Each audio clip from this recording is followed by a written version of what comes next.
I can't believe I'm standing here making another video about this. Truly can't believe it. Well, I can't believe it because it's 2020. It's already been the craziest year in recorded history. At least the history I've been paying attention to pretty much. Things are going insane. We've got to dive into it again. Another officer-involved death. Before you click out of the video and leave, I want you guys to hear some perspective. There's some stuff that not everybody's hearing, as usual. We're going to dive into that. Also, there were some really interesting people that got caught in some videos, and it took a viewer, or actually somebody on Instagram pointing it out to me. Some really interesting people haven't been wearing masks. I want to touch on that a little bit. And then I also want to reiterate on the fact that we are living in a movie. My name is Jared. This is RedRacer Video, formerly a car vlogger. Now I'm an independent citizen journalist. Thanks to you, the viewers. Your monthly pledges through Patreon, forgot the name. Your monthly pledges through PayPal and your donations through Venmo and PayPal in the description down below. There are links for those. You quite literally have made this possible. You guys are bringing the channel to yourself at this point. I am not going back to work. I am going to stick with this. You guys have showed massive amounts of faith in me already. I'm putting the faith back in you that more people will see value in this and will continue to progress, and I'll be able to make this a thing. Thank you to everybody that's already done that. Getting back into the meat of the potatoes of the video. Oh, sorry, one more thing. YouTube stuff, guys. Like, subscribe. Make sure you're still subscribed. They are unsubscribing people. I'm still getting those comments. Please double check that. Share this with friends. Leave a comment and tell me how I'm doing. All right, here we go. I'm sorry. We're in it. Today's video, guys, before I say much else, I want to touch on one thing. President Donald J. Trump, happy birthday. I know he'll never hear this, but I like saying it like I'm talking to him, okay? Best president in my lifetime. I think still very much has the potential to go down as the greatest president ever. I think we all say that, forgetting maybe what some other presidents have done, but man, has he done a lot in a short period of time. The dude left a billionaire lifestyle to put himself, his family, and every single person that knows him in harm's way and in basically endless persecution. I didn't like the guy before he was a president. I didn't. It was probably hate because he does so well for himself. But with everything that's happening and all the leadership we've seen, I want to personally take a second to thank our president. Happy birthday. Thanks for all you do. Getting back into it, here we go. We're going to dive into the first topic of the day. And before I get into this, I want to say the Officer Tatum, I think is his name, Brandon Tatum. A lot of you guys know him. He made a video that I watched this morning when I was outside doing my monthly or my morning research and just kind of my decompressed time in the morning when I have some time to drink some coffee, listen to birds. He said some super powerful stuff that I probably would not have been comfortable talking about this. I was a little reluctant to do the Atlanta stuff. I already know the response I've gotten from people on the whole, you're a white guy, don't talk about black guy stuff. I don't care what people say, but I'm also not here to create like tension. I'm just not into that. I don't like those comments. Not the vibe I'm after on the channel, right? But again, Brandon Tatum's video was money. And he is a black gentleman, also an officer. I don't think he's still an officer, but was an officer. So his feedback was really very all-encompassing, I think is the word. He can see this from a multitude of aspects. And so I felt like his video was powerful. So we're going to start touching on a lot of that. We're going to start the video off with the Atlanta stuff. There are riots in Atlanta. You guys probably saw it. They burned down a Wendy's. A lot of people, including myself last night, I didn't even know. Unless you're watching the news 24/7, you cannot keep up with stuff anymore. Started paying a little bit of attention to it, and this is what we found out, right? Most of the country, and I mean by most of the country, I mean the people that still rely on the news, the people that still have any faith whatsoever in the news. As misplaced as that trust is, there are still people who watch the news. Most of, if not all of those people, just saw a video from a person at a Wendy's recording two officers and a cop fighting. There was a tussle, punches thrown, the whole deal, but then the guy gets up and runs, and as he's running away, you see two officers give chase. They run out of the screen. You can no longer see what's happening. A couple of seconds later, you hear some fire or some gunshot, and then everybody obviously knows this gentleman died. Upon first seeing that, I hung my head and thought, man, this is the last thing we need. And is this one fake too? Leave your thoughts about Floyd's situation in the comment. We'll get into more of that later, but at first I just thought, one, is this real? Two, this looks bad, and man, it's going to get ugly. People are already outraged about this, as they should be, if they only read the headlines. And if they only saw that one little clip, right? Which is the clip that all the media is going to take and run with this. Make no mistake about it. They never let any disaster go to waste or any tragedy go to waste. They're going to use this. They'll use it to push more police reform, or they'll use it for more defund the police, garbage, but they're going to use it. There's more to the story, though. And again, thank you, the Officer Tatum, Brandon Tatum, for your insight on this and for really breaking it down, giving me like a civilian aspect and then giving me a police officer's aspect on it. This is what actually happened. What had happened was this dude gets wasted and gets in his car and goes for a drive. He passes out in a Wendy's drive-thru. I'm adding substance. Let me go back. Let's just stick with facts, okay? I'm filling in the gray area. A dude was in a drive-thru in Wendy's, fast asleep in his car, in the drive-thru. Police officers were called to the scene. When they arrived, he was asleep in his car. They got to him, whatever, started checking things out, did a field sobriety test. This dude was drunk. He failed the sobriety test, the field sobriety test. They then were going to apprehend him. It got unruly. He was resisting arrest. That turned into physically fighting with the police. Not just like a quick tussle either, like rolling on the ground. This dude was strong. He was throwing two officers wrestling this guy, and he threw them around like he was ragdolling these guys. Eventually gets one of the officers' tasers from him. They're grabbing at his hand, wrestling some more, trying to keep him from using the taser, fighting his arm, just trying to keep him getting tased. They're rolling around some more. He punches a cop, gets up, starts running. So that's kind of the footage we saw. We just saw the dude run away. But we didn't know when we saw it that he was drunk, that he was asleep in his car in a drive-thru, that he'd already failed the field sobriety test, and that's why he was getting arrested. The media makes it sound like this guy just got arrested or got beat up or got shot for being black in a Wendy's drive-thru on a flipping Saturday or whatever. That's not what happened. That's not what happened. Here we go again, making heroes or martyrs out of criminals. God rest his soul, George Floyd. I did not personally know you, but everything coming about this dude is he was a scumbag. I don't know personally. I'm not making a stance. I'm pointing out that there's a lot coming out that indicates that's the case. And now the more this goes on, it's like anything else. Dan Bongino, link in the description.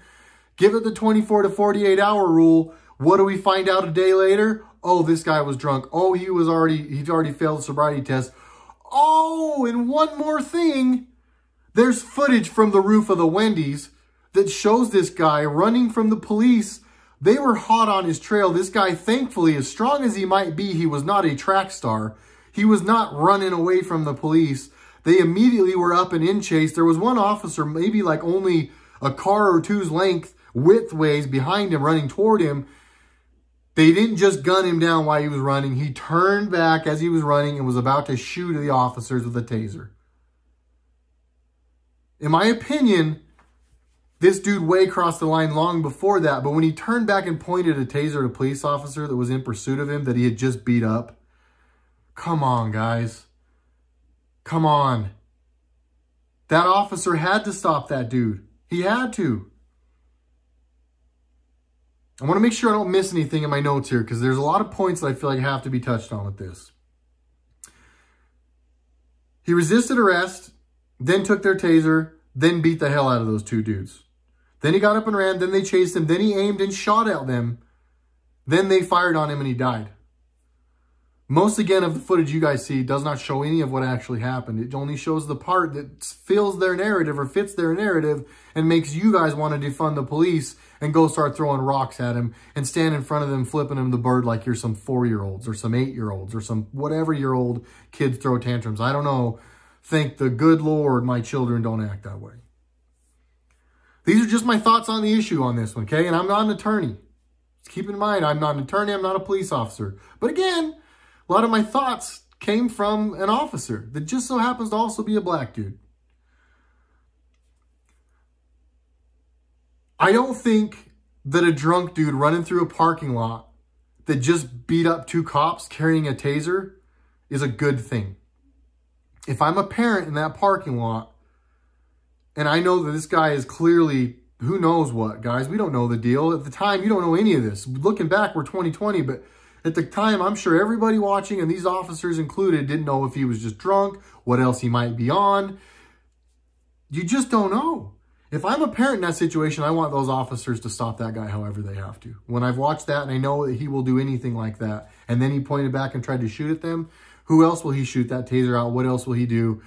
As a parent, I want him stopped.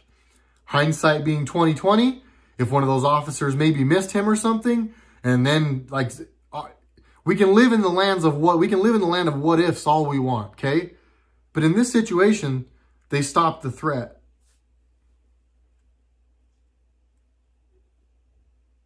I thought about this a lot, I really did, and there was a big part of me for a good chunk, again, until I watched Brandon Tatum's video, that thought they didn't have to shoot this dude, he was trying to run away. But the more I watched it, the more I listened to Brandon point these things out. Like here's another thing, right? What happens to an officer that's in full sprint carrying a loaded, whatever they carry now as officers, 40 or something? Like, dude's carrying a loaded pistol. Probably he's got his gun on the trigger too, or finger on the trigger, because he's ready.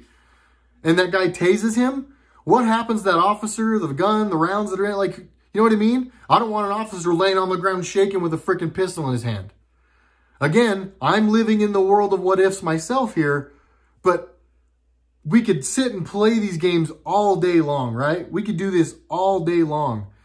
They did not unload their magazines on this dude. It wasn't like a firing squad went off on this guy. When he went to the ground, that was it. They weren't still firing. It wasn't like they both stood back and just unloaded. It really wasn't. It didn't play out anything like what the outrage that we're seeing on TV just is being. It does not justify the outrage that we're seeing on TV. One of the shots, however, were center mass, and we're where we're at now. You know, it's bad.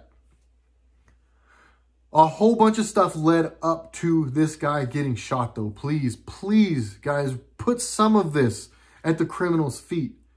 This is like the same as the gun reform issue, too. They always want to put, and I can't remember the gentleman's name, but he said it so perfectly. Every time something happens, they don't want to put the blame at the killer's feet. They want to put the blame at our feet, at anybody who owns a gun's feet.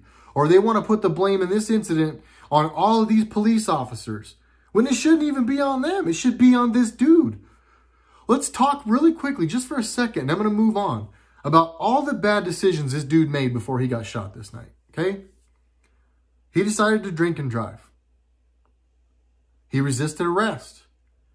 He decided to fight with them. He assaulted them, was swinging on them.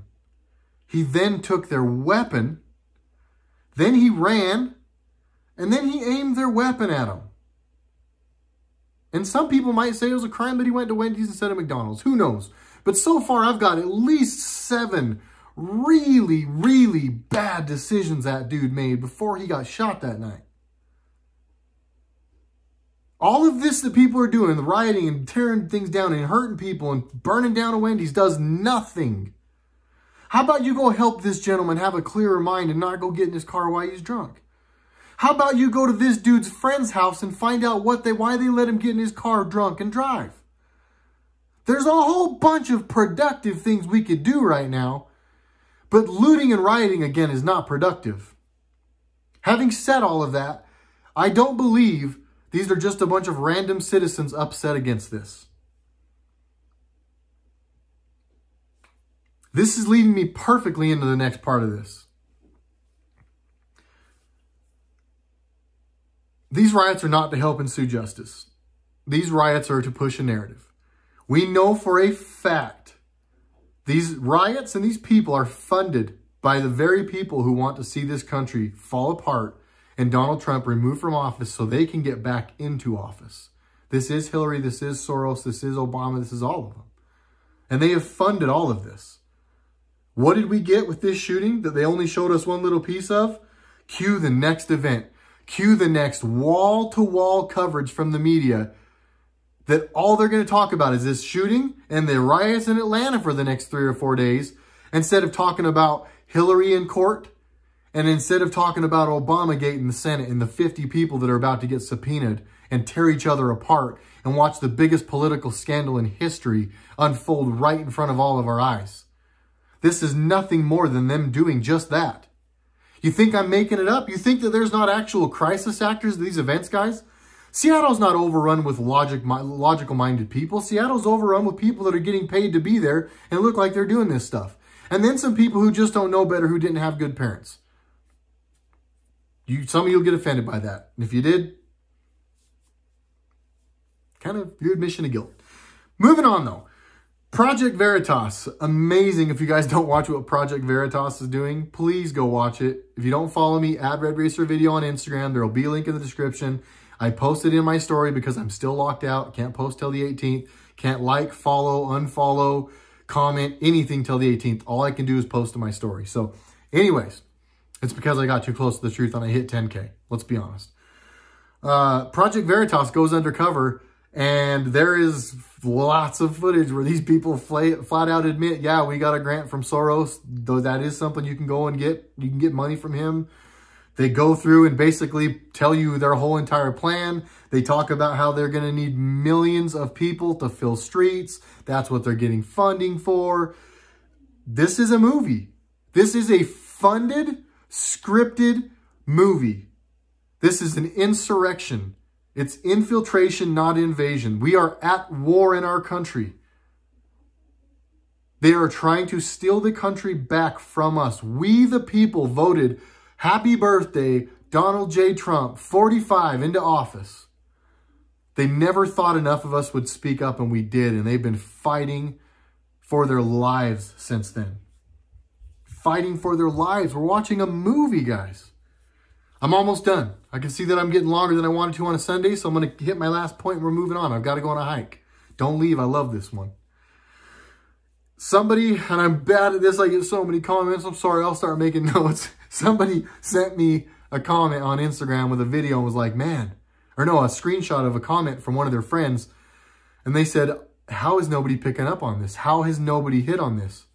Do me a favor, and I've gone back and watched almost every angle I can find. There's a whole bunch of angles from the George Floyd situation, all the different angles they showed of people kneeling, Officer Chauvin, all that stuff. Where's everybody's masks? How come nobody in these videos is wearing a mask?